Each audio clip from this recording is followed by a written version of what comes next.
Os testes de pré-temporada da Fórmula 1 se encerraram nesta sexta-feira e após 3 dias de carros na pista, já temos como saber quem andará na frente e quem deve fechar o pelotão. Bora falar sobre quem são os favoritos e quem são os azarões dessa temporada. Fica ligado que esse é o box da Fórmula 1.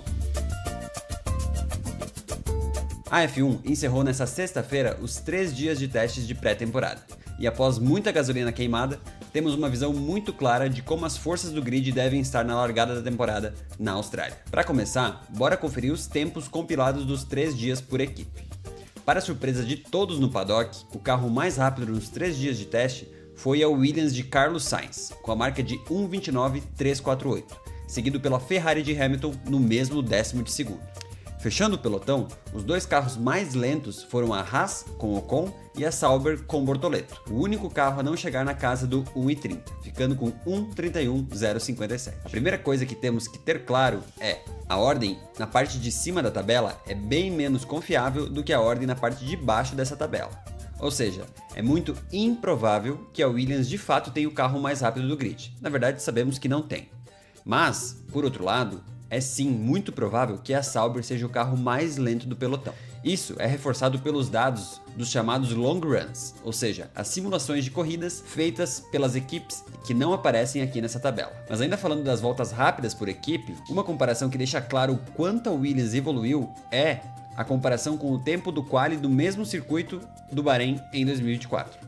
A equipe inglesa diminuiu em quase 1 segundo o tempo dos testes desse ano com relação ao quali do ano passado no Bahrein. Olhando esse gráfico, outra equipe que mostrou uma clara evolução foi a Alpine, muito próximo da melhora que a Williams teve. A evolução não chamou tanto a atenção porque na tabela de classificação a Alpine não ficou entre os primeiros. Porém, como ano passado começou a temporada muito mal, o salto de desempenho da equipe francesa também é muito grande. Mas afinal, o que representa esse temporal de Sainz com a Williams na tabela de tempos? Bom, segundo as palavras do próprio chefe de equipe da Williams, James Vowles, significa que a equipe provavelmente brigará pelo topo do meio do pelotão, ou seja, disputará para ser a 5ª melhor equipe do grid da Fórmula 1, atrás de McLaren, Mercedes, Ferrari e Red Bull, que nas palavras do próprio chefe da Williams, são inalcançáveis nesse momento. Da mesma forma, a Alpine parece ter evoluído muito durante esses testes, o suficiente para estar na briga com a Williams pelo 5º lugar no grid. Esse lugar era ocupado pela Aston Martin nos últimos 2 anos, que parece claramente ter perdido espaço para a Williams e para a Alpine, fazendo com que a equipe de Lawrence Stroll e Fernando Alonso caia para o posto de 7ª força do grid. Abaixo ainda da Aston Martin, ao que tudo indica, Racing Bulls, Haas e Sauber brigarão para ver quem não será a última equipe. Falando em específico da Sauber, o carro do brasileiro Bortoleto apresentou ser de forma geral o mais lento do grid. Porém, não está tão abaixo assim como muitos pensam. Digo isso a partir dos gráficos divulgados pela própria Fórmula 1 que mostram o ritmo de classificação e o ritmo de corrida médio das equipes. Quando falamos de classificação, como você pode ver na imagem, a Sauber aparece em nono, à frente da Haas com um gap de 1,2 segundos para a McLaren que lidera o pelotão. A diferença entre as 4 últimas equipes do grid parece ser muito pequena, o que nos leva a crer que uma boa volta numa classificação pode sim fazer com que um carro da Sauber possa sim avançar a um Q2. Porém, aquela expectativa de que a Sauber poderia evoluir ainda mais com base na melhora que teve no final do ano passado, gerando expectativa de estar presente em Q3, por exemplo, parece nesse momento muito irreal. A evolução de Williams e Alpine, que nesse gráfico estão mais próximas de Mercedes do que do pelotão de trás, basicamente zeram as chances da Sauber poder beliscar um Q3 nesse começo de temporada. Ao mesmo tempo, essa projeção coloca a Williams principalmente na briga com Mercedes e Red Bull por grandes pontos em 2025. Falando agora de ritmo de corrida, o cenário é um pouco diferente em termos de posição das equipes. Porém, a Sauber continua em nono colocado. Enquanto o top 4 dessa vez aparece definitivamente muito isolado em relação ao resto do pelotão, inclusive da Williams, com Ferrari, Red Bull, Mercedes andando praticamente no mesmo ritmo de corrida, o restante do pelotão aparece muito distante, mas próximo entre si. Nesse gráfico que representa a diferença no tempo de volta durante a corrida, durante as simulações de corrida, ou seja, com tanque cheio e pneu com certo desgaste, a Sauber está praticamente junto com a Alpine e bem à frente da Aston Martin, que sofreu muito nas simulações de corrida nos testes do Bahrein. Ou seja, Apesar de sim, a Sauber de forma geral ser a equipe mais lenta do grid, esses gráficos demonstram que a equipe está longe de estar isolada no fundo do pelotão, como muitas vezes alguns falam. O que é fato é, a equipe de Bortoleto terá que evoluir mais do que as outras caso queira marcar pontos na temporada de 2025. E infelizmente para nós brasileiros, será difícil de ver Gabriel entre os 10 primeiros nessa metade inicial da temporada. E aí surge outro dilema já comentado muito nessa pré-temporada de Fórmula 1 e que será cada vez mais discutido no paddock.